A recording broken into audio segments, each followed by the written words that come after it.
Boyfriend si Ate Sandra. Totoo? Yeah, meron. Oo, oh, bagay. No wonder, maganda naman siya. At Eh, saka, okay lang, bata pa siya. nako, grabe yan si Ate Sandra, ano, mami.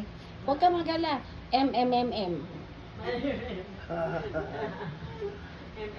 Ano, nagre-record ka? Oh, mami. So, talaga. Napakita natin kay Ate Sandra reaction mo.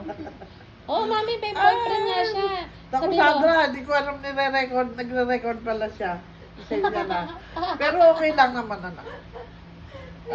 Ako yung hindi naman sa bata ka pa. Pero kaya lang, alam mo naman, kailangan Christian. MMMM, ikaw naman, oh.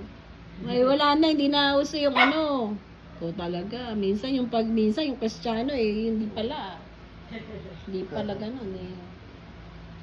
Di ba, mami? Oo. Kaya ikaw, mag-boyfriend ka na rin. Sana nga. Kaso nga. Too late